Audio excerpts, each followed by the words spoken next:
péchés. Le sang qui efface les péchés.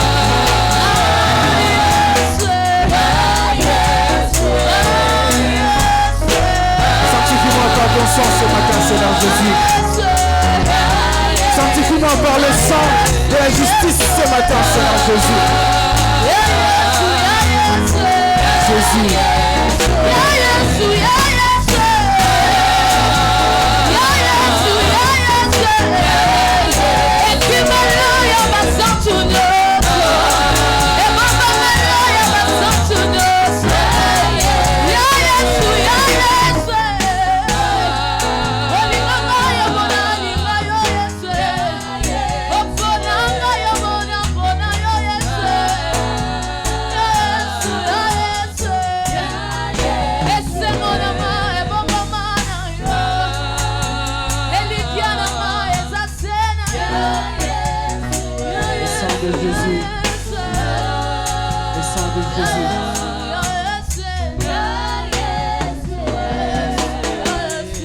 Après avoir été pardonné, après avoir été soulagé par le sang de Jésus, de là où tu es, tu vas demander la présence du Saint-Esprit dans ta vie. Que l'Esprit de Dieu trouve la place dans ton cœur. Que l'Esprit de Dieu remplisse ton âme. Que le Saint-Esprit de Dieu prend le contrôle de ta vie.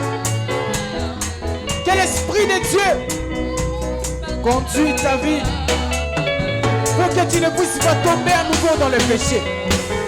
Pour que tu ne puisses pas tomber à nouveau dans le piège du Satan. Demande l'Esprit de Dieu là où tu es. Que le Saint-Esprit de Dieu trouve de la place dans ta vie. Que le Saint-Esprit de Dieu trouve de la place dans ta famille. Que le Saint-Esprit de Dieu trouve de la place dans ton âme, dans ton esprit, dans ton cœur. Que le Saint-Esprit de Dieu apporte la lumière dans ta vie. Que le Saint-Esprit de Dieu apporte l'intelligence, t'ajoute la connaissance à la parole de Dieu.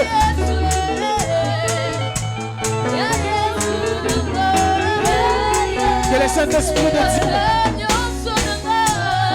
apporte la volonté de demeurer dans la présence de Dieu.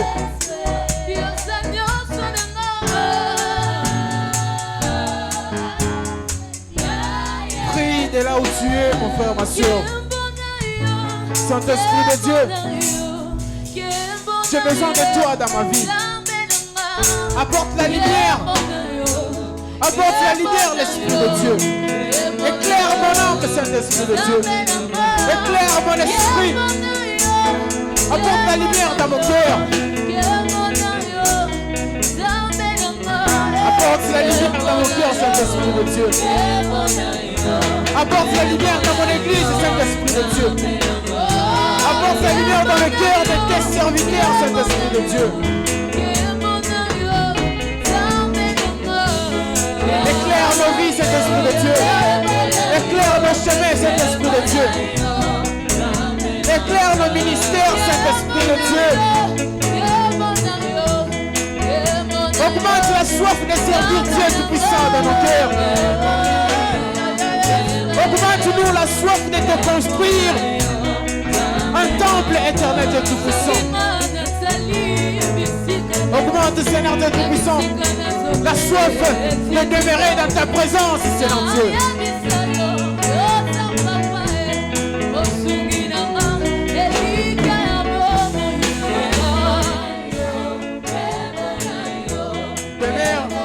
Demeure notre conducteur, Saint-Esprit de Dieu. Descends conduire nos vies, Saint-Esprit de Dieu. Apporte la lumière, apporte la paix, apporte la joie. Viens enlever, Seigneur Dieu, Saint-Esprit de Dieu, le mal qui est en nous. Viens enlever l'hypocrisie qui est en nous, Saint-Esprit de Dieu. Viens enlever, Saint-Esprit de Dieu, l'égoïsme qui est en nous, Saint-Esprit de Dieu. Viens enlever la peur qui est en nous, Saint-Esprit de Dieu. Nous avons besoin de toi. Nous avons besoin de toi, l'Esprit de Dieu. Comme tu l'as fait avec les apôtres, tu leur as dit, je pars et je ne vous laisserai jamais seul. Je vous enverrai un consolateur. Et ce consolateur était le Saint-Esprit de Dieu. Viens nous consoler, Saint-Esprit de Dieu. Viens consoler nos cœurs. Viens consoler nos âmes. Viens consoler les cœurs abattus, Saint-Esprit de Dieu. Viens sécher les larmes de nos cœurs, Saint-Esprit de Dieu. Nous avons besoin de toi. Nous avons besoin de toi, Saint-Esprit de Dieu. Nous avons besoin de toi, l'Esprit de Dieu. Nous avons besoin de toi, l'Esprit de Dieu. Descends, Saint-Esprit de Dieu. Nous t'invoquons au milieu de nous. Viens nous délivrer du mal, Saint-Esprit de Dieu. Viens nous délivrer des chaînes des ténèbres. Viens nous délivrer dans le main du ténèbre, Saint-Esprit de Dieu. Descends, nous avons besoin de toi, l'Esprit de Dieu. Nous avons besoin de toi, Saint-Esprit de Dieu. Nous avons besoin de toi ce matin, Saint-Esprit de Dieu. Viens nous conduire. Viens nous conduire, Saint-Esprit de Dieu. Alléluia.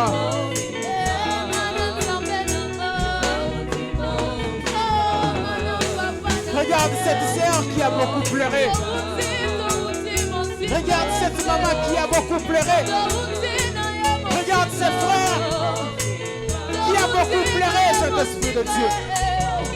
Toi qui consoles les cœurs, viens consoler nos cœurs, Saint-Esprit de Dieu. Viens sécher les larmes de nos cœurs. Nous avons longtemps trôné, Seigneur Dieu, avec des problèmes. Nous avons longtemps traîné, Saint-Esprit de Dieu, avec des problèmes qui dépassent nos limites, Saint-Esprit de Dieu. Descends, nous avons besoin de toi. Nous avons besoin de toi. Apporte la paix, Saint-Esprit de Dieu. Apporte la paix, Saint-Esprit de Dieu. Apporte la paix, Saint-Esprit de Dieu. Apporte la paix, Saint-Esprit de Dieu. Apporte la paix, Saint-Esprit de Dieu. Oh! Descends au milieu de nous. Nous avons besoin de toi ce matin. Nous avons besoin de toi ce matin. Nous avons besoin de toi ce matin, Saint-Esprit de Dieu. Alléluia.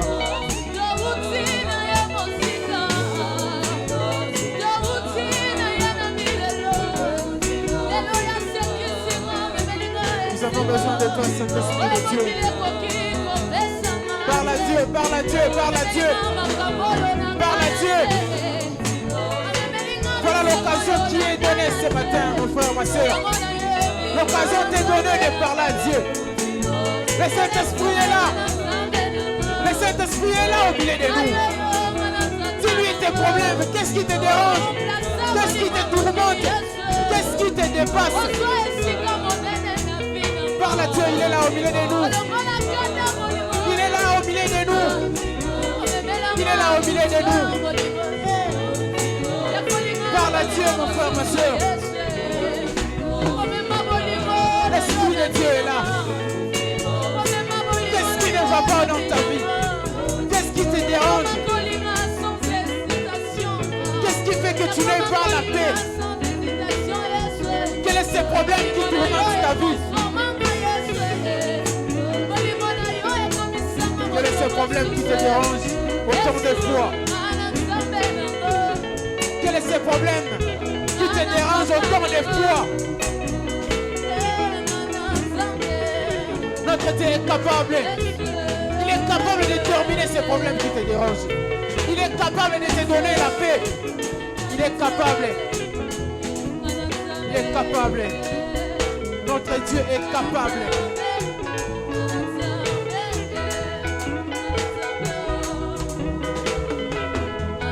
Notre Dieu, il est capable. Alléluia.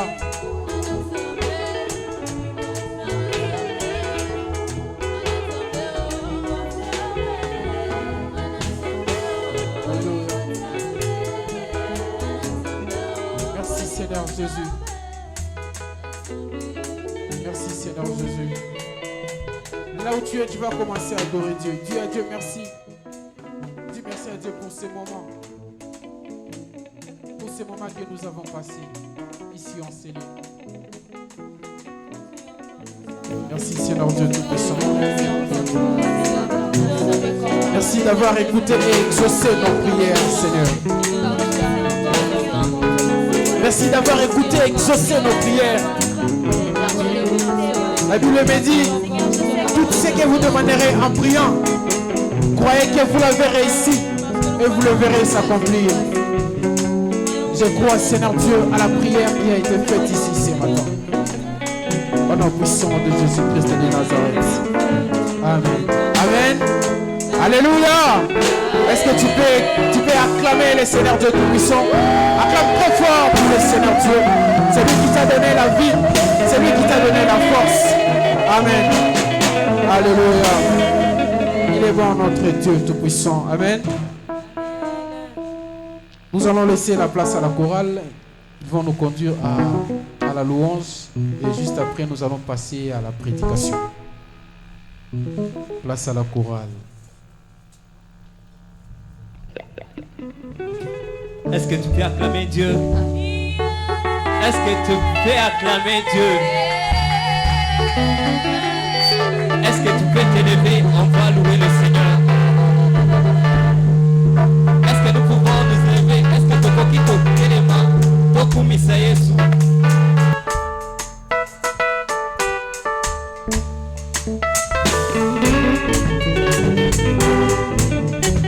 Otongo etana, muntu einae. Yebona nzambi, etoni mokili yeningi yeba. Wapi kolona bilembo, azane mosikate, azana motema nanga. Ofanda lokola mokolo lopango, ozoko zantego lingi. Metela bilolo, ezayo mwana pate, kumama nanduye.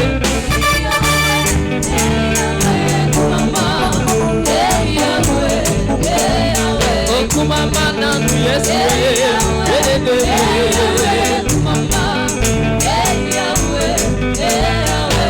Talogi tongo etana utu eindai Kembo na nzambe itoki mokili yelingi yeba Wati kolona bilemo azane mosikate azana motema nanga Ufanda lokola mokolo lopango Ozoko zanteko yiki Zabako bete na maboko Yezayo mwana pate Kumama na Yesu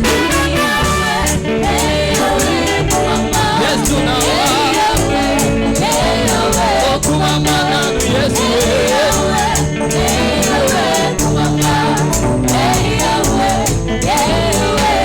Osolo la kana banzete Oeka kama noko ya banyama Zabe mopepe zotosa Eza yonkolo na nilemo Zabe asala kamoi Eko makape ya kalate Tala biloko ya bachinois Eko makokoma ya kala Kumama na Yesu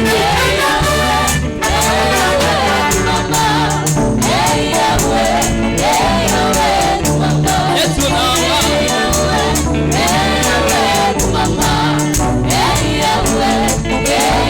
Yode osolo la kana banzete Oeka kama noko ya banyama Zabe mopepe zotosa Eza yonkolo na nilemo Zabe asala kamoi Eko makape ya kalate Tala biloko ya bachinois Eko makokoma ya kala Kumama na Yesu Yesu na Yesu penza Yahweh Oh kumama kumama kumama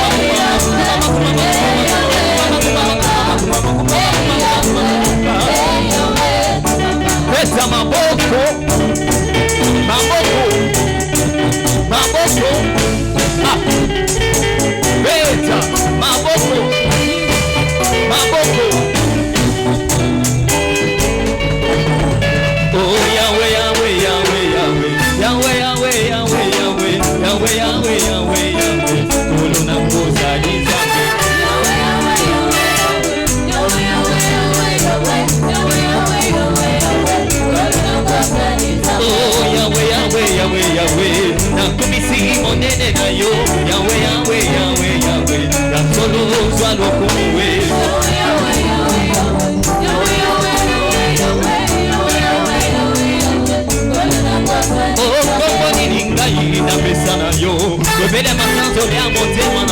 esosolina yo nani ozali ya solo ozwa lokumu yawe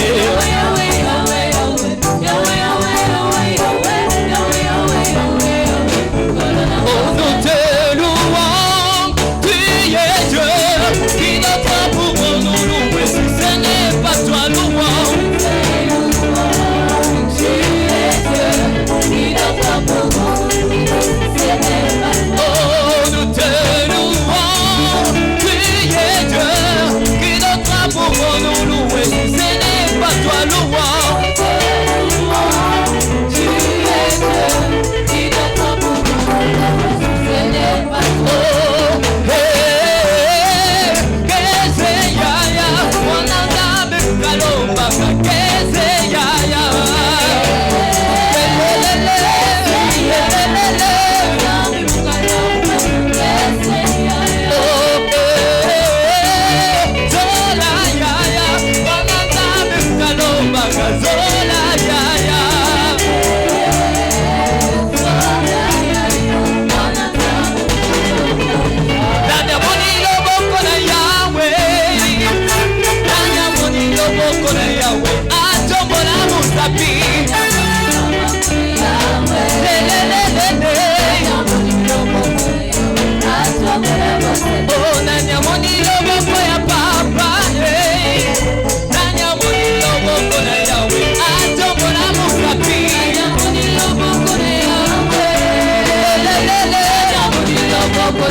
Toi tu vas commencer à parler à Dieu.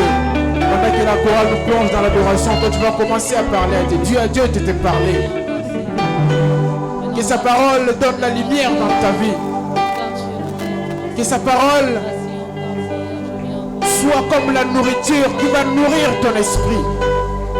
Que sa parole nourrit ton esprit.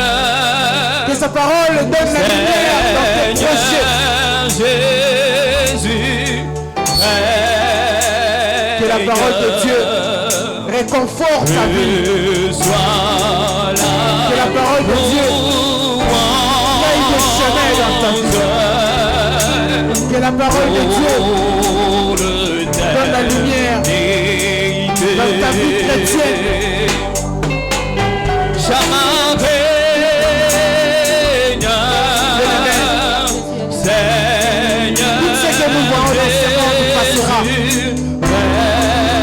Les habits que nous portons,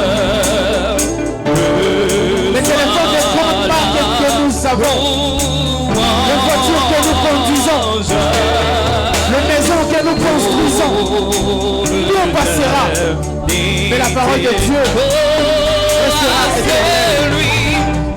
C'est lui qui peut nous préserver de toujours.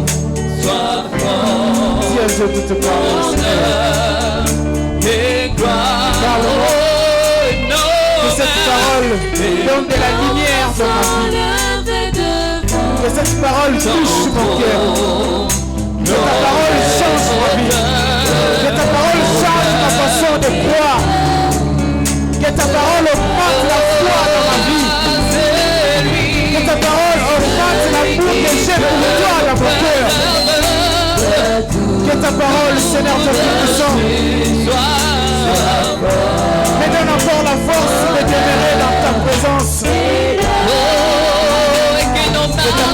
Seigneur, vous êtes puissant. Apporte la paix. Que cette parole soit pour moi, Seigneur Dieu. Que cette parole soit pour moi. Au nom de Jésus-Christ de Nazareth.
Dieu, nous te bénissons parce que c'est toi qui es ce Dieu vivant.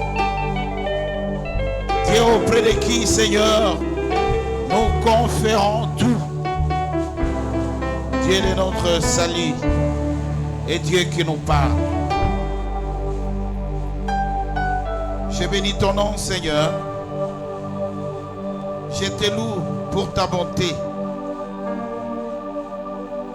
Combien sont ces, oh Dieu, qui n'ont pas eu cette grâce, la grâce de se trouver dans ta présence, d'être près de toi, de vivre pour toi, et surtout de t'écouter, Seigneur. Quand il parle, les vies sont sauvées. Quand il parle, les vies sont soignées. Quand il parle, tu complètes, tu accomplis quand il parle. Seigneur, parce que tu parles, la grâce est là. Quand il parle, la grâce est là. La grâce est là. La grâce est là.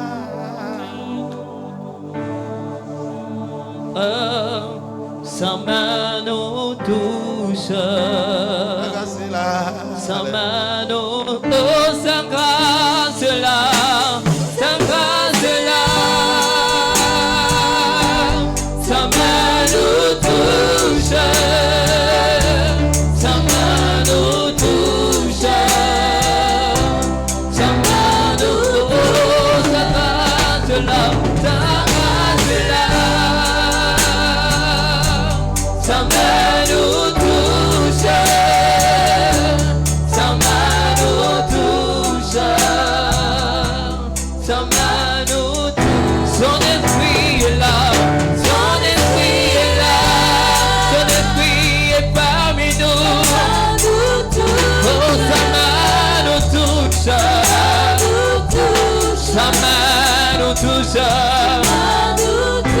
Sa présence parmi nous. Nous le croyons, tu es en Seigneur.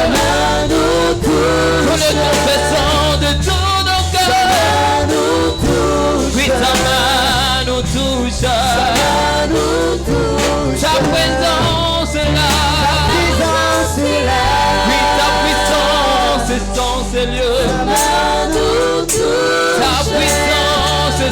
Seigneur. Ça nous touche. Ça nous touche. Ça nous touche. Merci. Nous sommes tous debout, nous allons prier pour la parole. Dieu de gloire, merci. Parlez-nous encore ce matin. Nous sommes venus vers toi, Seigneur. Accepte de nous voir comme des récipients non chargés. Tu es Dieu. Touche nos cœurs. Toi qui es le réparateur des brèches. Par ta parole, que ta parole répare nos brèches. Dans les noms puissants de Jésus, nous avons prié par la foi.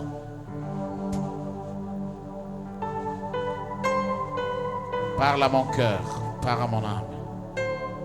Parle au cœur de mon frère et de ma soeur. Parle à les multitudes de personnes qui nous suivent à cet instant. Ma prière, Seigneur, que tu parles. Et enseigne-nous selon ta parole et ta bonté. Nous avons prié par la foi au nom de Jésus.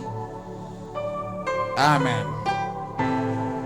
Nous allons lire la parole de Dieu. Nous sommes dans le livre de 1 Chronique, chapitre 28, verset 1er jusqu'à 10. David convoqua à Jérusalem tous les chefs d'Israël, les chefs des tribus. Nous pouvons nous tenir debout. Tenons-nous debout. Nous tous qui sommes assis, nous pouvons nous tenir debout. Nous donnons gloire à la parole du Seigneur. C'est l'habitude ici chez nous, quand nous prions, quand nous lisons la parole de Dieu, nous devons nous tenir debout. C'est un signe pour nous, pour montrer que Dieu est au milieu de nous et que nous le vénérons. Et Dieu passe par sa parole. David convoqua à Jérusalem tous les chefs d'Israël, les chefs des tribus, les chefs des divisions de service du roi, les chefs des milliers, les chefs des centaines, ceux qui étaient en charge de tous les biens et le troupeau du roi, et auprès de ce fils, les iniques, le héros et tous les hommes vaillants. Le roi David s'étend debout et dit: écoutez-moi, mes frères et mon peuple. J'avais l'intention de bâtir une maison de repos pour l'arche de l'alliance de l'Éternel et pour le marchepied de notre Dieu. Et je me préparais à bâtir. Mais Dieu m'a dit: tu ne bâtiras pas une maison à mon nom, car tu es un homme de guerre et tu as versé du sang. L'Éternel, le Dieu d'Israël, m'a choisi dans toute la maison de mon père pour que je sois roi d'Israël et toujours, à toujours, car il a choisi Judas pour chef et il a choisi la maison de mon père.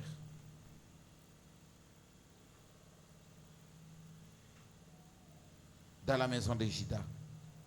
Et parmi les fils de mon père, c'est moi qui l'ai voulu faire. C'est moi qui l'ai voulu faire régner sur tout Israël. Entre tous les fils, tous mes fils, car l'Éternel m'a donné beaucoup de fils.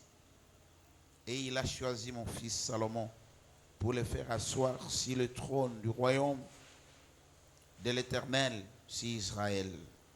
Il m'a dit: Salomon ton fils bâtira ma maison et me parvis, car je l'ai choisi pour mon fils et je serai pour lui un père. J'affirmerai tout pour toujours son royaume s'il est attaché comme aujourd'hui à la pratique de mes commandements et de mes ordonnances. Maintenant, aux yeux de tout Israël, de l'ensemble de l'Éternel, et en présence de notre Dieu, qui vous entend, observez et prenez à cœur tous les commandements de l'Éternel, votre Dieu, afin que vous possédiez ce bon pays et que vous le laissiez en héritage à vos fils après vous à perpétuité. Amen. C'était la parole du Seigneur. Nous pouvons nous saluer 2 ou 3 personnes et après ça, vous allez vous asseoir. Et vous qui nous suivez en direct, nous vous saluons au nom de Jésus. Vous êtes si merveilleux, nous vous aimons. Nous vous aimons. C'est vraiment merveilleux ce que vous faites, ce que vous êtes. Amen. Amen. Alléluia. Merci. Nous avons commencé depuis le début du mois une série d'enseignements sur la construction. Et ici, il s'agit de la construction de quoi? D'un temple. On construit un temple pour quoi? On construit un temple pour qui? Ce sont des questions qui peuvent, et on construit un temple comment? Les questions de pourquoi, de pour qui et de comment, ça se développe et c'est durant toutes les semaines, depuis les premiers, qu'on est en train de nous parler de ces choses-là. Il faut construire un temple. Construire un temple et nous le voulons et nous voulons construire au nom de l'Éternel. Nous étions en train de dire que c'est peut-être encore possible que nous puissions apprendre de cela. Et c'est comme ça que nous apprenons. Apprendre quelque chose pendant que vous êtes en train de le réaliser, ça provoque beaucoup de ratés. Ça rend la marche longue et le travail lourd. Mais si vous n'avez pas encore commencé, vous pouvez apprendre beaucoup de choses et vous pouvez commencer à vous exercer. Et ça, c'est très important. Et c'est ce que nous sommes en train de faire, d'apprendre, de nous renseigner, de nous informer par rapport à la construction. Il faut construire. Et Dieu voudrait que tout le monde construise un temple en son nom. Ça, Dieu le voudrait. C'est ce que Dieu veut. Dieu souhaite que ce soit comme ça. L'important d'un temple, c'est que c'est un lieu qui est construit. Quand c'est déjà construit, ça doit être construit pour un objectif. Oui, c'est pour un objectif qu'un temple est construit. Très bien. Et cet objectif va pousser les gens qui poursuivent les mêmes objectifs de se retrouver, de réfléchir, de raisonner. Alléluia. Et des gens, quand il y a des gens qui peuvent se retrouver à un seul endroit, pour réfléchir ensemble, pour raisonner, pour un objectif quelconque, la raison d'être d'un endroit qui va réunir les gens devient valable, devient primordial. Et c'est avec raison que nous pouvons souhaiter avoir un endroit où nous pouvons nous retrouver.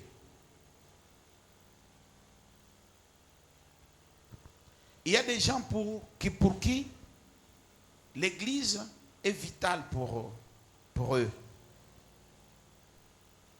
Avoir une église, ça devient comme une question de la vie et de la mort. Il y a des gens qui ne peuvent pas vivre sans l'église.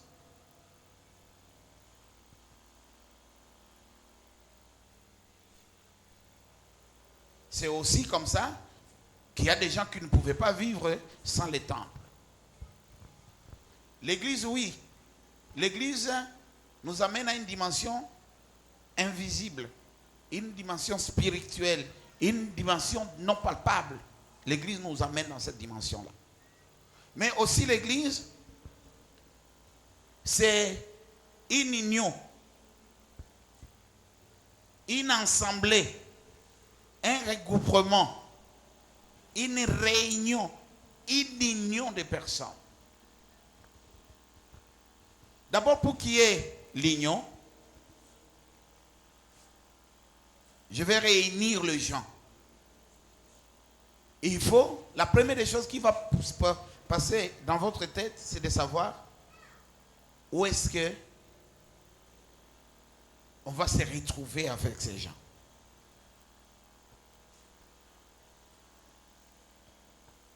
Où est-ce qu'on va se retrouver avec ces gens? Et nous tous, nous avons déjà essayé de faire des expériences parmi la plupart des gens qui nous suivent. D'une manière ou d'une autre, nous avons déjà eu l'occasion d'inviter les gens pour participer à une certaine manifestation. Ça peut être une manifestation par rapport à votre anniversaire, une fête d'anniversaire. Ça peut être une manifestation par rapport à votre collation de grade académique. Ça peut être aussi une manifestation par rapport à votre mariage. Il arrive aussi que vous invitiez des gens pour un événement malheureux par rapport à un deuil. La question qui se pose, si j'invite les gens et les gens viendront, ils viendront se trouver où? Et tous ces gens qui viendront, ils viendront pour un même objectif. Ils comprendront pourquoi ils viennent. Ils connaîtront pourquoi ils sont là. Donc un espace qu'on a aménagé pour la cause de Dieu est primordial, est très important. Très important.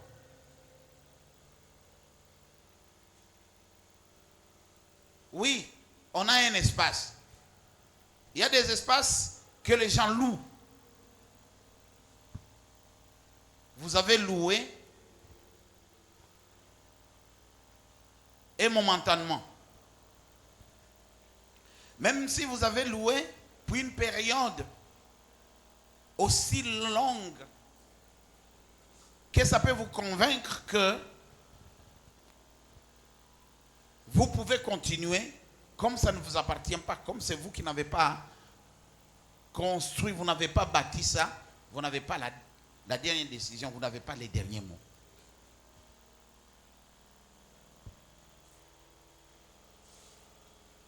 Et les enfants d'Israël se réunissaient. Ils n'avaient pas construit. Mais de l'espace, on pouvait les trouver. Il y a des gens qui ont expérimenté pour les cas de notre pays, des gens qui partent dans la forêt, ils cherchent des collines inhabitées pour aller se retrouver là-bas. Mais il peut arriver que vous y allez et que vous sentez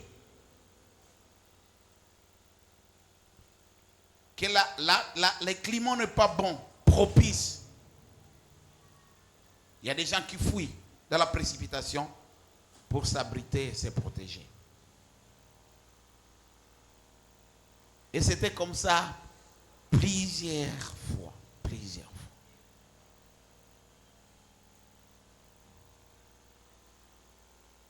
Le problème avec les enfants d'Israël, ils n'étaient pas seuls. Notre alliance avec le Seigneur, il reste spirituelle. Nous sommes allés dans la dimension de l'invisible. Mais l'époque où nous sommes, les enfants d'Israël, ils marchaient avec Dieu dans les palpables.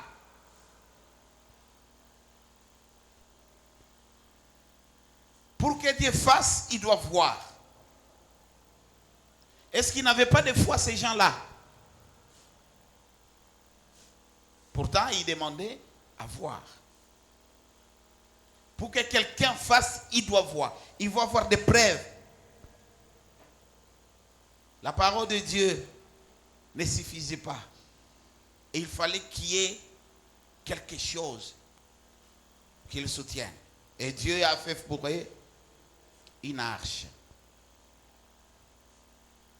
L'arche, on l'appelle l'arche de l'alliance. Et l'arche de l'alliance, c'est un dispositif qui rappelle Dieu. Et Dieu, qui est Dieu, il a accepté de venir sceller cette alliance par sa présence, là où il y avait l'arche. C'est comme ça que là où il y avait l'arche de Dieu, il y avait la présence de Dieu. Beaucoup de manifestations s'est passé. Imaginez, on prend l'arche de l'Éternel, on les met ensemble avec une divinité étrangère. Ce n'est pas un homme qui a l'histoire relatée de Dagon. À 0 heure, Dieu s'élève et il brise la statue. Et ça, les enfants d'Israël voulaient. Ça faisait leur fierté, ça faisait quelque chose d'énorme. Et Dieu a donné des principes précis comment il faut se comporter et comment il faut marcher, il faut vivre autour de cette arche. Donc Dieu était dans l'arche. Et Dieu se souvenait des enfants d'Israël par cette alliance. Plusieurs fois. C'est ce qui est étonnant et c'est ça un peu la faiblesse de la première alliance. Vous avez appris. Et il y a bien des cas où les enfants d'Israël, quand ils ne marchaient plus avec les seigneurs, on venait, on récupérait l'arche. Leurs ennemis, ils les tapent, ils les tabassent. L'arche est là. L'alliance est là. Mais Dieu sort dans l'arche. Et ce sont les ennemis qui prenaient l'arche. Alléluia. Alléluia. Et l'arche aussi de l'alliance a causé beaucoup de dégâts parmi les enfants d'Israël. Il y a ce que vous connaissez et ce que vous ne connaissez pas. Quand on transportait l'arche de la maison de Nodon et on l'amenait à Jérusalem, à la cité de David, il y a un qui avait une très bonne intention, qui ne voulait pas que l'arche tombe. C'est Uzi. Il essaye de soutenir pour que l'arche ne tombe pas. Mais Dieu l'a tué au même moment. Pourquoi? Parce que lui n'avait pas qualité de toucher à l'arche.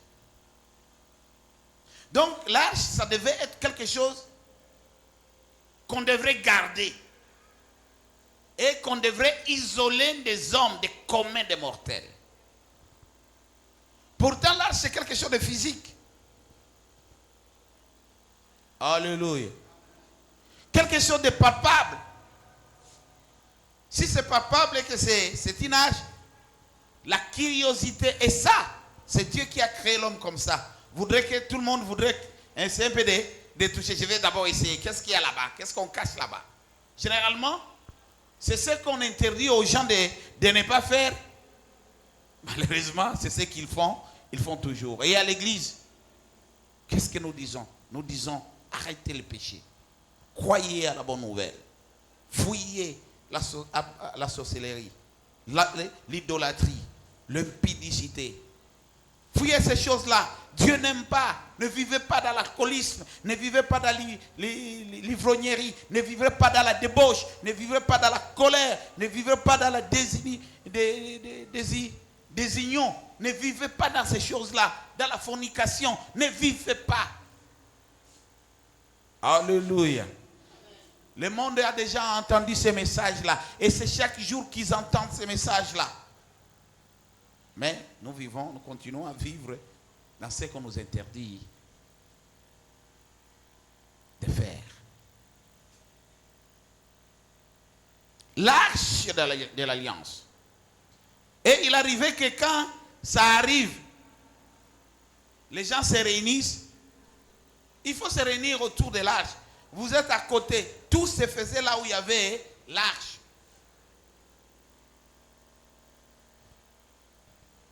Et une pluie peut s'abattre, tout le monde fuit. Et même ceux qui pouvaient prendre l'arche, quelqu'un dit, où est-ce que je vais amener l'arche? J'amène chez moi. Mais j'ai des enfants. J'ai ma femme. Vous savez, avec les femmes par moment, elles pètent le plomb et risquent de... Non, moi je garde. L'arche doit rester loin de nous. Et plusieurs fois, l'arche est restée dehors. Il pleuvait. Chacun se protège et l'arche est mouillée, abandonnée. Et pourtant, c'est là que se trouve notre Dieu. C'est lui qui nous donne le souffle, c'est lui qui nous garde, c'est lui qui nous protège. Et Dieu, pour lui, il ne se plaignait pas. Cet homme de Moïse, de David a bien compris. Il dit, mais ce n'est pas possible.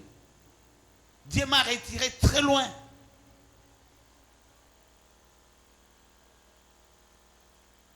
J'ai un chez moi aujourd'hui parce qu'il y a un Dieu. Dieu qui m'a préféré plutôt que mes frères qui avaient l'apparence, la bonne apparence qui devrait faire la fierté de Dieu. Mais Dieu, moi qui étais insignifiant, il m'a retiré d'où j'étais. Mais je suis dans le palais. Et ce jour-là, il a pensé. Il a dit, mais pourquoi moi je suis dans le palais et que l'arche de Dieu n'est pas protégée?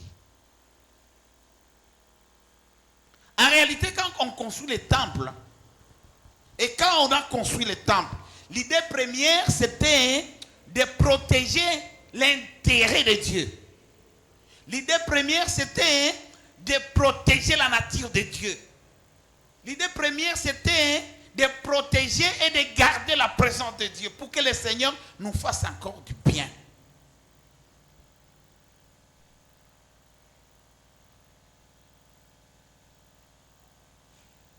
Il y a des gens qui étaient malheureux. Je suis le premier de ceux qui étaient malheureux dans ce pays. Et des gens de cette génération. J'ai prié, j'ai pleuré. Je ne sais pas, j'ai vraiment pleuré parce que en 2020, il y a une épidémie qui est venue à travers le monde. Ça a commencé en Occident. Et ça devrait arriver ici chez nous. Et c'est arrivé ici chez nous. Il y avait des prédictions, on disait, ça décimerait des gens, et surtout les Africains. On a commencé à faire le dépistage, on a testé, et il y a des gens ici à qui on a remarqué qu'ils avaient ces problèmes-là. Je suis en train de parler de la Covid. La décision première qu'on a eue, on dit qu'il n'y a plus de culte. Il n'y a plus de culte. Je ne peux pas vivre sans culte. Je ne peux pas vivre sans église. Je ne peux pas vivre sans... Je ne peux pas. Et les gens mouraient. On a supplié le Seigneur. Seigneur, comment c'est arrivé? Et à ce moment, quand on prenait ces décisions-là, les bars étaient ouverts, le marché était ouvert, il n'y avait aucune disposition, rien. Et dans nos bus, quand nous circulons, nous étions bombés, il n'y a personne qui respirait. C'est seulement l'église qu'on a dit, pas d'église. Moi, je ne sais pas où est-ce que c'était venu cette décision-là. C'était une très bonne décision. Mais il y a certaines décisions qu'on doit réfléchir. On ne doit pas faire dans la précipitation. Les faire dans la précipitation, c'est contredire Dieu. Et c'est avoir un conflit avec Dieu. Moi, premièrement, j'étais très malade. J'ai assisté à un événement pour lequel j'ai prié chaque jour, ici chez nous, qu'à la tête du pays, qu'on mette quelqu'un qui connaît Jésus et qui va élever Jésus sur le trône. J'ai vécu ça en République démocratique du Congo avant l'arrivée du Covid. Alléluia. Où le chef de l'État, il est sorti de sa chaise du pouvoir. Il a dit, Jésus, je t'invite, mets-toi sur le trône, mets-toi sur la tête, conduis la République démocratique du Congo. C'était énorme. J'ai fondu des larmes. J'ai dit, voilà, le temps est arrivé. En même temps, nous étions en pleine prière ici. Je crois que ça devrait être au mois de mars, autour des 18. On préparait un grand séminaire ici. On vient, on me dit, non, pasteur, vous n'avez pas suivi l'information à la télévision. C'est quoi l'information? Les églises sont fermées. Moi, je dis, c'est pas possible. Le temps de la fin n'est pas encore arrivé. Nous ne devons pas encore arriver à ça parce que Jésus n'a pas encore pris son église. Et l'église, et le Congo, c'est une terre promise. Dieu a une mission d'évangélisation avec le Congo. On ne peut pas commencer ça maintenant. Nous avons prié. Alléluia. Alléluia. Nous avons prié. On ne nous a pas interdit de prier chacun à sa maison. Et dans ma maison, c'était vraiment un culte. C'était une église. Le matin, on se réveille jusqu'à 9h. On prie de façon comme pas possible. On lit la Bible. À cette période-là, ma famille, nous avons lu presque 2 fois la Bible, du début à la fin. Tous les enfants en famille, chacun lit son tour, on a lu. Et c'était énorme.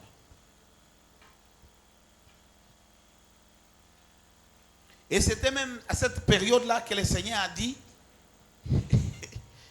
je vous donne la charge de prendre, je vous donne la responsabilité de prendre en charge l'église. L'église. Bon, l'église de mon quartier, ici, de mon environnement. Moi, je dis, c'est pas possible. On a fermé les églises. Et le Seigneur dit, il y a des gens qui ne peuvent pas vivre sans église. Et qui n'ont jamais expérimenté ça. Ils ne sauront jamais survivre cette étape. On ne connaissait pas quand est-ce qu'on ouvrirait les églises. Le confinement, ça a été décrété. Dans notre pays, ça n'a pas été beaucoup plus fort. Mais dans notre pays, c'était fort. Mais vous devez prier avec les autres. Gloire à Dieu. Il y a eu les réseaux sociaux. Il y a des hommes de Dieu qui avaient l'avance par rapport à nous autres. Ils ont encadré à leur manière l'église corps du Christ. Et nous, on les suivait. Il n'arrivait pas un moment où on priait avec eux. Par les réseaux sociaux. Ils commencent à des heures précises. Ils sont en train de prêcher et nous étions édifiés. Mais à nous aussi, le Seigneur nous a dit, vous devez encadrer. Nous avons prié un jour, il y a pasteur Patrick qui s'est rapproché. Il dit, mais papa, mais pourquoi vous faites des peines? Moi, je dis, je ne sais pas comment on peut faire. Il m'a rappelé quelque chose. Ah, moi, je dis, oh, exactement. Et nous avons commencé à faire les dépliants. C'est là, c'est depuis là. Vous voyez, aujourd'hui, nous avons 50e dépliant. Je ne sais pas si c'est 250 combien de dépliants, les numéros. L'idée est née de là. Le Seigneur vous dit, vous allez prendre en charge. Et nous avons dit, bon, comment on va prendre en charge? On doit d'abord expliquer comment se protéger contre le Covid tel que les autres le disent. On a fait un trait d'hygiène et on a expliqué. Et après, on doit prendre, l'église peut être prise en charge par la lecture de la Bible. Il y a des gens, pour lire la Bible, ils ne connaissent pas comment ils peuvent le faire. Et nous avons mis dans les dépliants une séquence, jour pour jour, comment ils peuvent méthodiquement lire la Bible. Nous avons mis aussi une exhortation. Nous avons aussi mis le programme de nos cultes, si nous étions en culte, comment nous faisons. Et nous avons mis une chanson, justement pour les gens qui seront sceptiques, qui ne voudront pas recevoir ça. On met une chanson populaire qui est connue de nos grands chantres. On le met ça par écrit. Si quelqu'un n'est pas intéressé par les tableaux, il sera intéressé par les chants. S'il n'est pas intéressé par les chants, il sera intéressé par la méditation. S'il n'est pas intéressé par la méditation, il sera intéressé par les consignes que peut-être ils n'ont pas, que nous avons repris pour qu'ils se protègent contre la Covid. Amen. Alléluia. Alléluia. Il y a quelque chose qui a manqué. Même quand nous adorons le Seigneur en esprit et en vérité, mais il y a quelque chose qui nous a manqué. Ce qui nous a manqué, c'est la communion. Et la communion, c'est l'église. Le lieu où les gens doivent venir se réunir. Si ça vous a manqué, c'est que c'est important. Et on a lancé la construction. L'idée est venue de David. David a réuni les choses, mais Dieu a dit, David, ce n'est pas toi qui construiras. Ils ont pris leur alliance. Ils devraient garder ça. À un endroit sûr. Mais si c'est un endroit sûr, ça doit être aussi un endroit qui protège les gens du contact avec l'arche de l'Éternel. Imaginez, dans la joie, vous êtes en train, dans la joie, et dans la joie, et dans la joie, vous êtes en train de danser, vous êtes en train de chanter, vous trouvez que l'arche va tomber. Et vous dites non, ça ne peut pas tomber. L'arche de mon Dieu est tombée là où je suis. Vous voulez venir soutenir directement, Dieu vous dit au même endroit. Pourquoi? Parce que vous n'avez pas qualité. Alléluia. David aussi était fâché, il dit non, c'est quoi cette histoire? Je refuse. Ça n'arrive plus chez moi et ça va jusqu'à chez Obed-Edom. Lui au moins a dit bon, moi j'ai de l'espace, j'ai même une maison où moi-même il n'y a personne qui entre là-bas et je n'ai rien à mettre dedans. C'est quelque chose de vide, un local vide, je peux aller mettre. C'est pas que non, il a mis quelque part où c'est avec honneur, non. Il a mis dans un endroit, espace abandonné. Même un espace abandonné, l'arche n'en avait pas. Et Dieu était content de ça. Quand il pleut, parce que c'est déjà dans une maison abandonnée, l'arche n'est pas mouillée. Et Dieu a béni Obed-Edom. Là où il y a l'arche de Dieu, il y a la bénédiction. Donc, si on construit un temple, on construit en même temps un endroit de bénédiction. Pourquoi? Parce que là, l'arche viendra. L'arche trouvera un espace là où il y a une maison construite au nom de l'Éternel. Dieu aura une place. Et Dieu se souviendra de son alliance parce que dans ce lieu, il y a un endroit où c'est localisé, où on lui a donné lui. Il sera vénéré. Il sera glorifié. Il aura son nom. Alléluia. Alléluia. Il y a des gens qui se disent, mais pourquoi construire? Oh non, il y a d'autres églises qui ne construisent pas. Ils se disent seulement, c'est pas dans le désert. Oui, il faut construire un temple pour Dieu. Alléluia. Il faut construire un temple pour Dieu. Ce n'est pas tout le monde qui vous suivra là-bas. Mais là où vous avez construit, même les étrangers, ils peuvent entrer. Momentement, ils sont arrivés, ils disent, non, les gens se réunissent là-bas, moi aussi je me réunis. Mais pas dans la forêt. Soyez là où il y a des gens. Vous devez construire un temple. Et c'est resté une référence en Israël. Partout où ils étaient. Vous voyez, il y a des gens comme ça. Pour qu'ils prient. Vous connaissez? Vous avez déjà lu l'histoire de Daniel. Quand l'édit du roi est sorti, qu'il fallait adorer la statue, ou bien l'adorer lui le roi, on ne pouvait pas prier un autre Dieu, sauf le roi. Lui, qu'est-ce qu'il faisait? Il priait son Dieu. Il n'a pas changé sa façon de prier. Mais seulement cette fois-là, il a fait voir aux autres qu'il était en train de prier. Et dans leur coutume, quand ils prient, ils regardent à la direction d'où se trouvait le temple qui avait été construit au nom de l'Éternel. Alléluia. Parce que c'est écrit. Quand vous priez, vous adressez vos prières en direction de là où se trouvait le temple.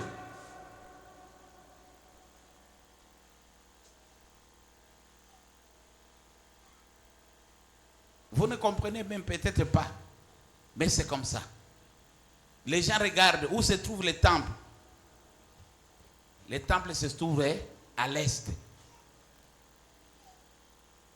Et partout où les enfants d'Israël pouvaient être, quand ils prient, ils regardent à l'est. Même aujourd'hui, il y a les musulmans sont encore en train de faire ces choses-là. Ils regardent où est-ce que le soleil se lève, où il se couche. Ils regardent à cette direction-là. C'est là. Il ne s'agenouille pas. Vous vous agenouillez comme ça. Avant de s'agenouiller, il va regarder d'abord c'est où le soleil se lève. Alléluia. Alléluia. Donc le temple n'est pas quelque chose qu'il faut ignorer. Le temple, c'était un besoin pour Dieu, mais c'était une bénédiction, une grâce pour les hommes.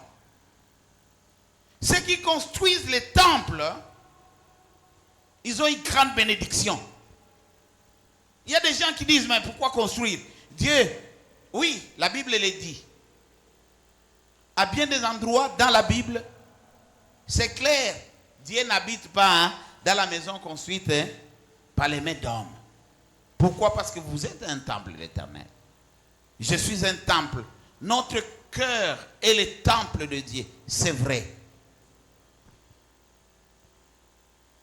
C'est pour autant qu'on ne peut pas construire pour Dieu. Il y a des questions qu'on peut se poser.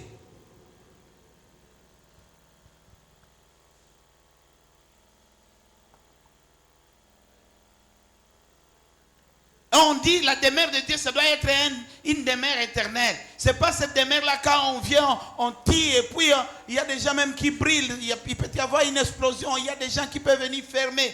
Oui. Mais ici, on parle d'une demeure où, pour un objectif commun, on se retrouve pour appeler notre Dieu. Alléluia. Et je suis en train de vous expliquer par rapport à l'arche, comment ça se faisait. Et dans l'arche, quand on a construit les temples, il y a eu des redimensionnements, il y a des endroits beaucoup plus précis. Il y a les endroits où tout le monde pouvait venir, les gens qui se sanctifiaient pouvaient passer, et il y a des endroits où personne ne pouvait entrer. Ne pouvaient entrer que les grands sacrificateurs pour des besoins spécifiques. Et ce n'est pas tous les jours qu'ils entraient là-bas. Là-bas, quand on parle des saints, c'est là où se trouvait l'arche. Et c'est là que se trouvait Dieu. Alléluia. On a dit, et c'est ce que ça a dit la Bible. La Bible dit, pour y entrer, on vous laissait attacher une corde. Quand vous y entrez, et quand les gens estiment que vous avez fait longtemps, et là-bas, ils tirent cette corde. Si vous réagissez que non, ils tirent et puis vous faites comme ça, ils disent non, il est encore là. Alléluia. Alléluia. C'était ça. D'abord, construire le temple, ça a sécurisé le peuple. Les morts comme ça, justement parce que vous vous êtes approché du temple, ça n'existait plus. Et les gens qui y entraient, ils étaient choisis par Dieu. C'est comme ça qu'on lançait même. Comment on appelle ça?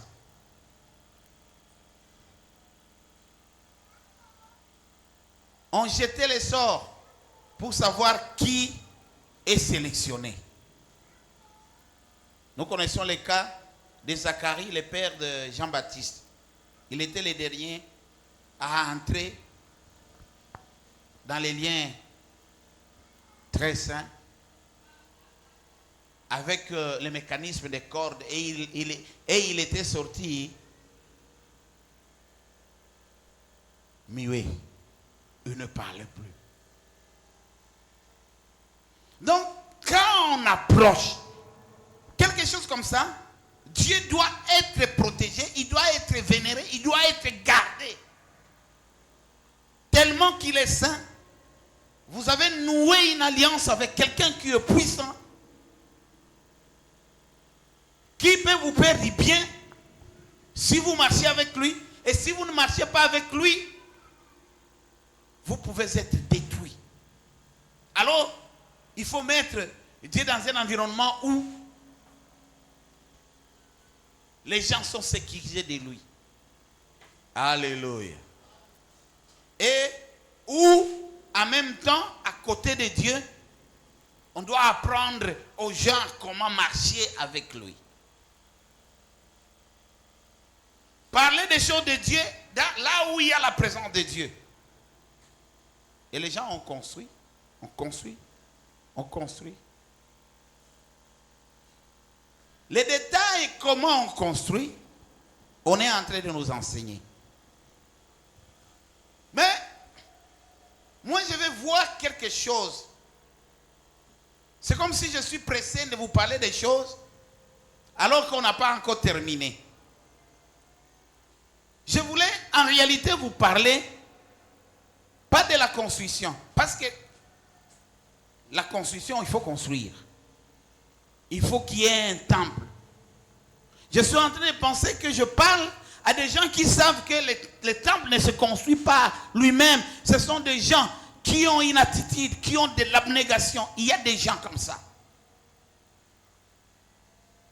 Mais je voudrais aussi parler, parce qu'il y a des gens qui disent non, pourquoi on ne construit pas, c'est perte d'argent inutile. Non, ce n'est pas la perte d'argent inutile.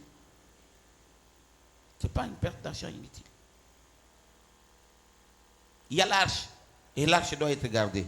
S'il n'y a pas l'arche, notre arche c'est peut-être la communion aujourd'hui, la communion fraternelle. Là où il y a la communion, il y a Dieu. Et Dieu a dit, là où 2 ou 3 personnes se réunissent au nom de l'Éternel, il est au milieu de l'endroit où on peut se réunir. C'est aussi notre endroit qu'on doit aménager.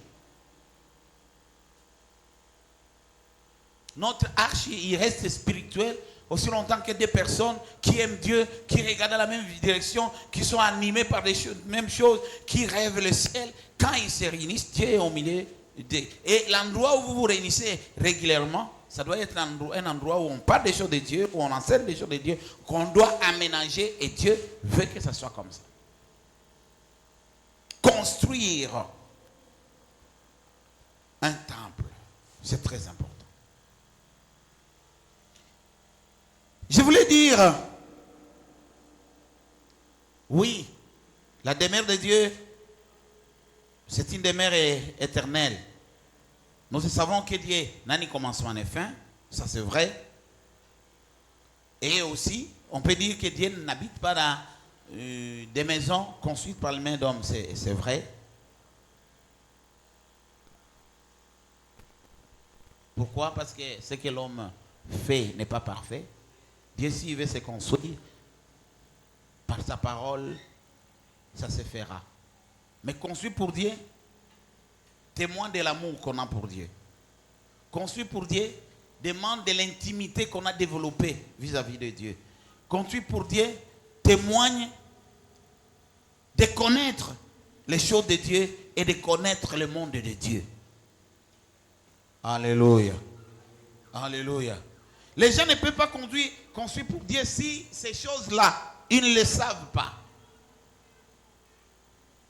Vous devez savoir, vous devez utiliser votre intellect. Et c'est comme ça que la foi n'est pas une sensation. La foi, c'est une démonstration des choses qu'on connaît, dans lesquelles on connaît, on vit. Et celui qui a la foi, c'est celui qui connaît. Il connaît Dieu, il connaît comment les choses se passent. Il connaît.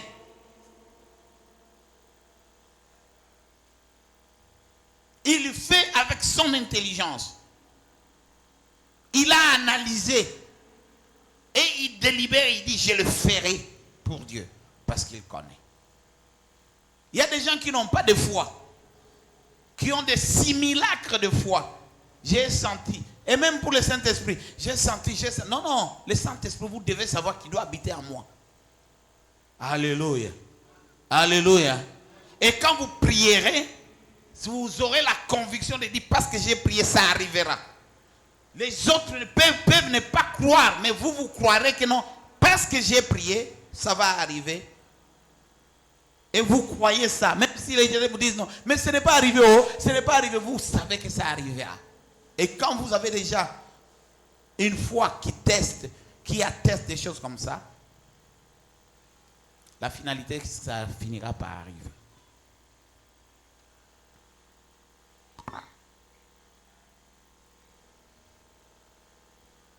Est-ce que Dieu a besoin que les gens construisent pour lui? Je vous dis oui, Dieu a besoin absolument que les gens construisent pour lui. Cela fait voir que ces gens qui construisent leur nom, les connaissent, lui donnent gloire. L'église de Christ Dieu a besoin de ça. Et si vous ne construisez pas, c'est que vous n'obéissez pas à Dieu, vous ne faites pas ce qui est bon à Dieu. Dieu peut vous donner beaucoup de choses, de l'argent. Vous avez construit des millions de maisons. Mais si vous n'avez jamais conçu pour Dieu, vous êtes ingrat, très ingrat. Parce que tout ce que vous avez, vous n'en aviez pas, c'est Dieu qui vous a donné. Et dans ce que vous avez, il y a une part de Dieu. Une part de Dieu. Une part considérable de Dieu. Alléluia. Et Salomon, quand il était dans la construction, qu'il a dit. Salomon a dit, qu'est-ce que nous te donnons, Seigneur?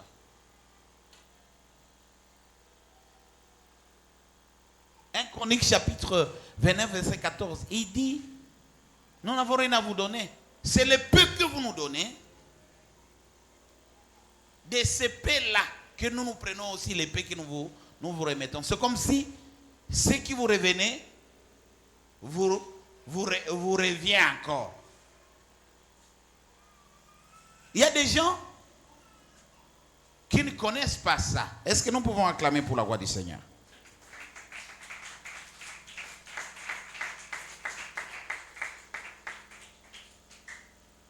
Et je crois, à partir d'aujourd'hui, aujourd'hui et dimanche qui va venir, nous allons parler de cela.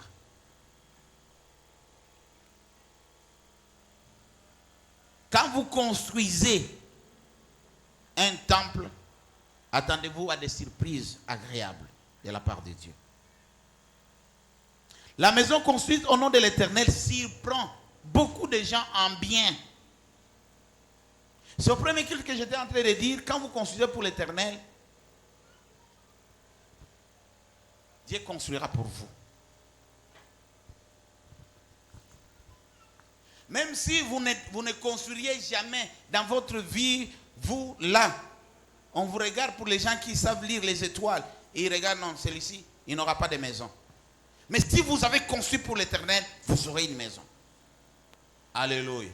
Beaucoup de gens, quand vous regardez, il est de mon âge. Il a déjà un chez lui. Demandez l'histoire. Peut-être cet enfant, on l'a mené à l'église, ses parents lui donnaient ses 1000 francs, ses 5000 francs de transport. Cet enfant, peut-être, il a eu à participer à la construction de l'église. Il a votre âge, mais vous n'avez jamais construit, et contribué, participé pour la construction d'un temple. Mais cet enfant, dans sa génération, par rapport à la grâce qu'il a eue, où ses parents lui ont envoyé, lui aussi a donné quelque chose pour la construction de l'église. Quand on a terminé une construction d'une église, plusieurs de ceux qui ont participé à cela, Dieu fera en sorte qu'ils puissent avoir des logis, la stabilité. Donc il y a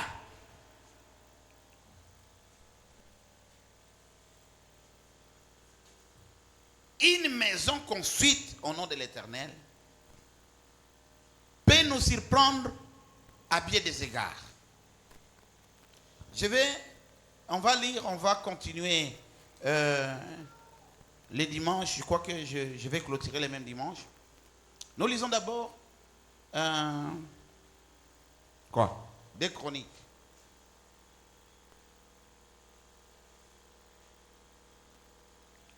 Chapitre 7, verset 1 à 3.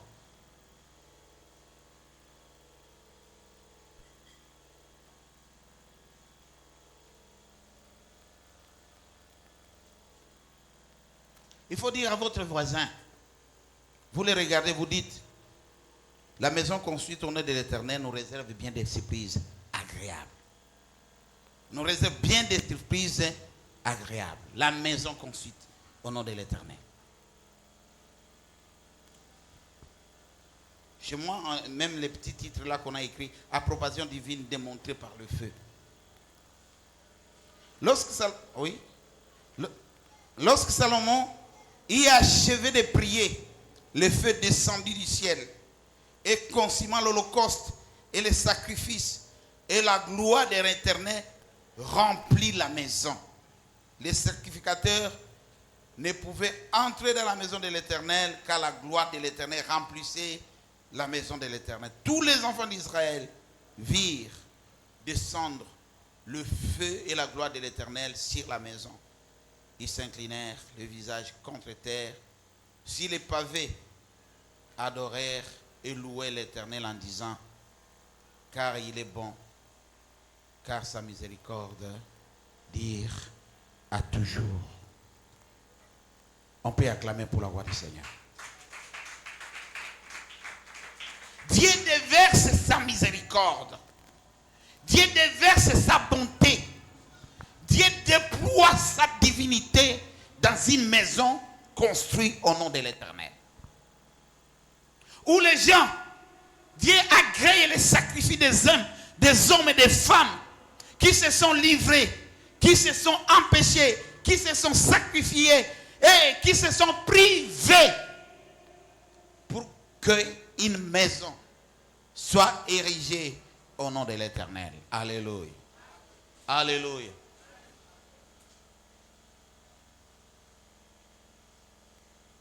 Les sacrificateurs étaient là. Les peuples étaient là. Les Lévites étaient là. Les gens qui aiment Dieu étaient là. Et les gens qui n'aiment pas Dieu étaient là. Il y a quelque chose qui se produit quand ils ont terminé à construire le temple. La prière. Salomon a prié. Une gloire qui n'a jamais été manifestée. Est descendue. Et le feu est descendu. Ça a consumé l'Holocauste.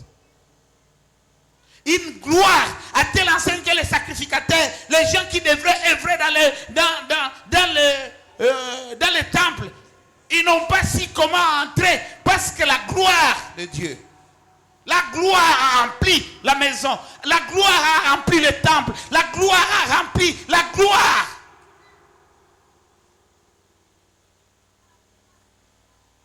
Vous devez avoir un endroit où louer le Seigneur. Vous devez construire pour le Seigneur. Quand vous construisez, Dieu change de statut. Quand vous construisez, Dieu visite. Il vous place dans une autre dimension. Et il vous décale dans une autre génération. Alléluia. Est-ce que nous pouvons acclamer pour la gloire du Seigneur? La Bible me dit ici, et c'est clair. La Bible dit, lorsque Salomon y achevait de prier, le feu descendit du ciel et consuma l'Holocauste et les sacrifices, et la gloire de l'Éternel remplit la maison. Les sacrificateurs ne pouvaient entrer dans la maison de l'Éternel car la gloire de l'Éternel remplissait la maison de l'Éternel. Alléluia. Alléluia. Car la gloire de Dieu remplit la maison de l'Éternel. Car la gloire de Dieu remplit la vie de quelqu'un. Quelqu'un change d'identité. Quelqu'un change d'identité. Dans une ville, il faut qu'il y ait un temple construit au nom de l'Éternel. Et ce temple doit être rempli par la puissance de Dieu. Il y a des villes qui sont bénies parce qu'il y a un temple au nom de l'Éternel qui a été construit. Et la vie de beaucoup de personnes a été détruite parce qu'il y a des gens qui ont construit des temples, pas au nom de l'Éternel. Il y a des temples. Il y a les temples des occultistes. Il y a des temples des gens de la sorcellerie. Il y a des temples de cabales qui détruisent nos vies. Des temples. Il n'y a qu'un temple qui peut détruire un autre temple. Et dans votre ville, vous devez avoir des temples construits au nom de l'Éternel. Dans votre vie, vous devez avoir des temples construits au nom de l'Éternel. Vous ne savez pas ce que vous ratez si vous n'avez pas un temple, si vous n'avez pas encore construit un temple au nom de l'Éternel. Et même, c'est comme ça, comme nous n'avons pas de temple, nous demandons que vos vies soient un sanctuaire par lequel Jésus doit passer, par lequel Dieu doit passer. Les gens doivent transformer leur famille, leur maison. Vous avez votre endroit, vous transformez votre maison en un sanctuaire. Et il y a des gens qui ont des war rooms, des maisons de guerre, des endroits où les chambres hautes, ils ont construit, mais ils ont un endroit spécial de rencontre avec le Seigneur. Mais quand on construira les temples, ça sera à la maison de l'Éternel. Où nous irons. Quand nous aurons des problèmes, quand nous aurons de ceci, quand nous aurons de cela. Et le dimanche qui va venir, nous allons illustrer. Nous allons relever ce que le temple construit au nom de l'Éternel. Quel est le bien que ça peut vous apporter? Quel est le changement que ça peut vous apporter? Ça apporte le changement. Le temple, lui tout seul, peut ressusciter des morts.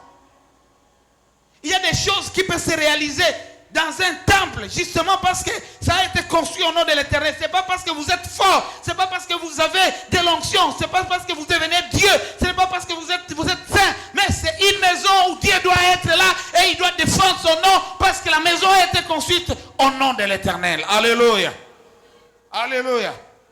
Vous devez avoir une maison construite au nom de l'Éternel.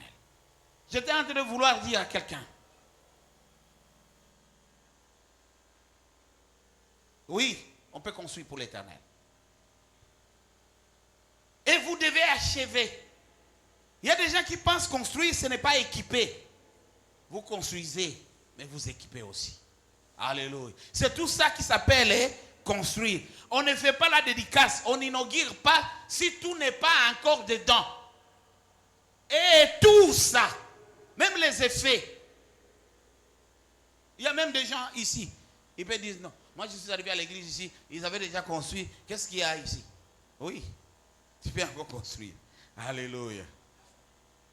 Il y a une maman qui, je ne sais pas si c'est une maman ou papa, qui nous avait amené cette montre ici. Elle a participé à la construction. Une montre. Quand on a fait ici, elle n'était pas là. Mais il a amené, cette personne a amené sa montre. Et puis, il y a des endroits où nous pouvons mettre des montres partout. Moi, je suis déjà arrivé dans un bureau.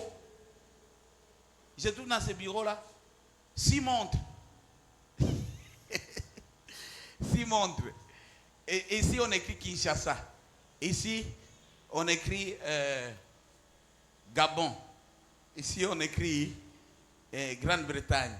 Ici, on écrit Pékin. Ici, on écrit New Delhi. Ici, on écrit États-Unis. Alléluia. Alléluia. Alléluia. Ça ne dérange pas. Ça ne dérange pas. Et à chaque montre, on donne la correspondance de l'heure de l'autre côté. Quand vous regardez, vous dites, à cette heure ici, à Japon, à Tokyo, il fait quelle heure? Directement, vous avez la montre, vous connaissez Tokyo, ça fait... Nous aussi, nous pouvons faire ça. Donc, vous avez des choses à faire. Si vous n'avez pas encore construit pour l'Éternel, construisez. Et ici, c'est que l'enseignement que je suis en train de vous donner, c'est un enseignement des gens qui ont déjà construit. Il ne faut pas penser que vous avez perdu. Vous n'avez rien perdu.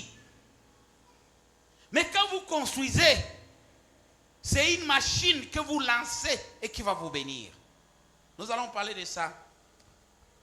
Nous allons énumérer ça. Mais seulement j'aimerais vous dire ici que il a prié. Et Dieu a agréé. Quand Dieu a agréé, ça veut dire quoi? Tous les points que vous avez énumérés dans votre prière, ça force de loi. Alléluia. Vous devez croire que ces choses arriveront. N'est-ce pas? Vous devez être convaincus. Et vous verrez ces choses arriver. C'est ce que nous dit la Bible. Nous nous inclinons dans la prière. Nous demandons au Seigneur, Seigneur, je sais, le temple, ce n'est pas pour rien. C'est un sujet très important. Qui tient l'église, qui tient beaucoup d'églises. Il y a des grandes communautés qui n'ont pas encore construit. Et leur vœu, c'est de construire. J'aime bien comprendre et j'aime bien profiter de ce que la construction d'un temple peut m'apporter dans ma vie. Prions le Seigneur. Tendre Père, merci. Tu es Dieu, je ne connais personne qui soit comme toi. Merveilleux, miséricordieux. Reste, Seigneur, roi. Que ta parole nous transforme. Que nous découvrions les biens qui peut nous apporter une maison construite en ton nom. Sois élevé, sois béni dans le nom puissant de Jésus. Nous avons prié par la foi. Amen. Est-ce que nous pouvons réclamer pour la gloire du Seigneur?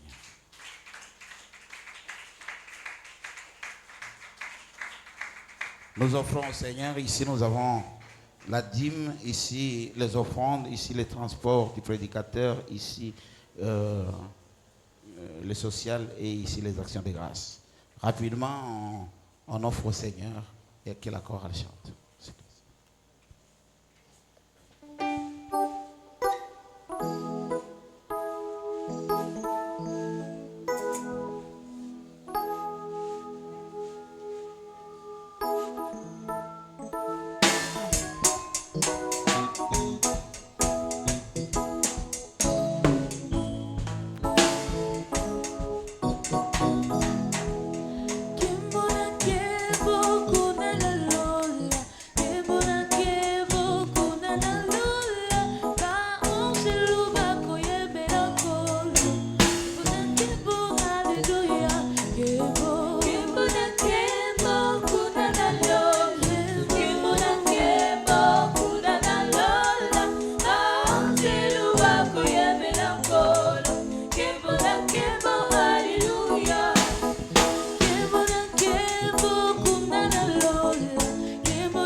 Merci. Nous voulons accueillir la personne qui est là pour la première fois. Et même vous qui nous suivez en direct, nous vous saluons au nom de Jésus. Que le Seigneur vous bénisse. Y a-t-il quelqu'un ici qui est venu pour la première fois? Il peut se tenir debout et nous allons l'accueillir au nom puissant de Jésus. Amen. Amen. Nous sommes l'église Temple du Salut. Nous croyons à l'œuvre de la croix, à la résurrection de Jésus, et nous croyons au salut par cette œuvre-là. Nous croyons au pouvoir de la parole du Seigneur. Nous croyons à l'autorité du Saint-Esprit. Nous croyons à un Dieu unique qui a agi en trois personnes. Amen. Alléluia. Nous sommes au moment de communiquer. Le premier communiqué, Jésus-Christ est Seigneur et Sauveur, il revient bientôt. Merci. Mais la question par rapport à ce communiqué, est-ce que vous êtes prêts? Le jour où Jésus viendra, vous irez avec lui? Et s'il venait aujourd'hui, vous hériterez le royaume des cieux? Toutes ces questions, à vous et à moi de répondre. Préparons-nous parce que l'avenir, le retour de Jésus est réel. Amen. Le deuxième communiqué, on allait avoir réunion après culte ici, de collège, de coordonnateurs. Mais c'est reporté dans 2 semaines, c'est-à-dire à partir du 1er juin. Même thème et même air. Un autre communiqué. Aujourd'hui, il y allait y avoir la Sainte Seine. Mais la Sainte Seine est renvoyée au dernier dimanche du mois, de ce mois, donc le dimanche prochain. Et ça sera le 25. Nous aurons Sainte Seine et ça sera pour la gloire du Seigneur. Nous bénissons le Seigneur pour ce que les mamans ont fait. Les mamans de l'église Temple du Salut en général sont venues nous visiter et nous avons aimé. Et nous disons merci aux mamans. Les mamans de Badiading, de Bumbu, de Lubumbashi, de Kolwezi, de Kindu et de Kasumbalesa qui ont été représentées par les mamans qui étaient là le mardi passé. J'ai aimé, je ne voudrais pas que ça s'arrête, non. J'aimerais bien encore que c'est moi ici. Il y a les mamans qui sont là, qui me regardent. J'aimerais bien même aussi que c'est le mois de juin aussi, c'est la même chose. Les mois, c'est un peu comme ça. Et moi, je serai à la brèche en train juste seulement de lever les mains que le Seigneur regarde les mamans. Amen. Alléluia. Donc c'était bien. Ça, c'est pas la main en tout cas qui donne, hein, c'est le cœur. Et des gestes comme ça, ça doit exister dans les milliers de saints. Ce sont des choses que nous avons vu ça il y a longtemps pour les autres, mais bon, on n'en avait jamais vécu des choses comme ça. Mais quand ça commence et quand ça se fait, il faut reconnaître Dieu. Et moi, j'ai béni le Seigneur par rapport à ça. Amen. Nous sommes presque arrivés à la fin de notre culte, mais seulement il y a des gens qui participent avec nous pour la réalisation des cultes. Ils savent que si vous pouvez nous aider, nous assister par rapport au culte, il y a des gens qui peuvent prendre les carburants, de l'eau, les papiers mouchoirs, ça se trouve mes histoires.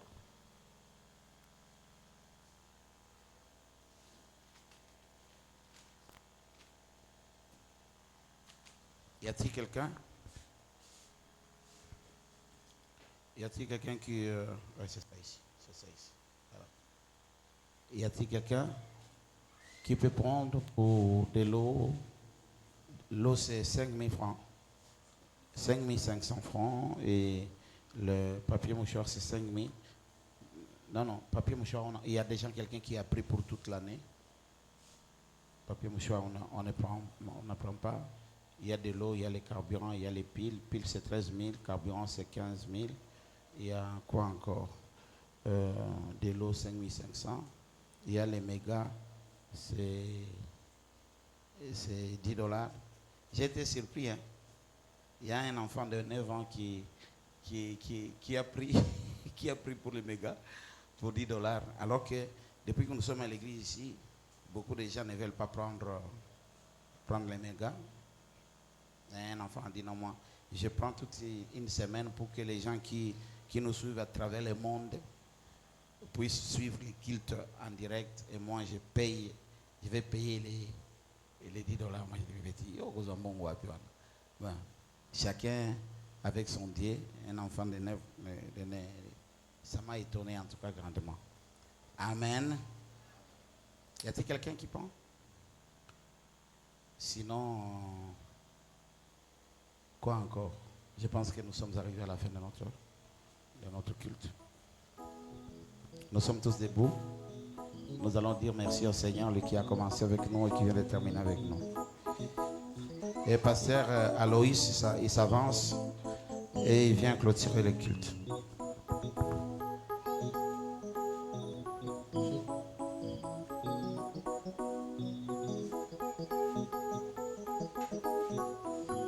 Les mains en position de réservation. Mettons-nous debout tous. Seigneur, nous te disons merci. Merci pour ta grâce. Merci pour ce temps que nous venons de passer de ta présence. Surtout, merci pour ta parole. Ta parole nous éclaire, ta parole nous oriente, Seigneur.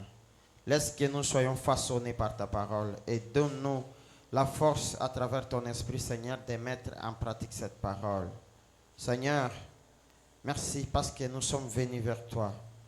Nous sommes venus dans ta présence, Seigneur. Et ta présence ne laisse personne indifférent.